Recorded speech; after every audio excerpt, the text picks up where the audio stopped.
থেমে থেমে সংঘর্ষ মোকাবেলায় সরকারের পদক্ষেপ যেমন অপ্রতুল, তেমনি বেশিরভাগ ক্ষেত্রে অকার্যকর। অনেক ক্ষেত্রে দেখা যাচ্ছে দেশি বিদেশি ষড়যন্ত্রের বিষয়টি সামনে আসছে।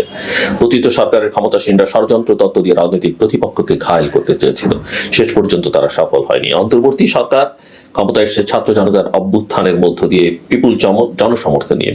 তাদের ষড়যন্ত্র তত্ত্বের প্রয়োজন আছে বলে আমার কাছে মনে হয় না। শৃঙ্খলা বজায় রাখতে যথাযথ পদক্ষেপ নিতে হবে এবং এতে সরকারের প্রতি জনগণের সমর্থন বাড়বে। মূল কথা, আপনাকে ডেলিভার করতে হবে। নিয়মিত আপনাকে আপনার সাফল্য দেখা যাবে, অন্যথায় মানুষ কিন্তু আপনার পক্ষে থাকবে না। প্রিয় দেশবাসী, আপনারা যে যেখান থেকে ভিডিওটি শুরু থেকে শেষ পর্যন্ত দেখেছেন, আপনাদেরকে অসংখ্য ধন্যবাদ জানাই।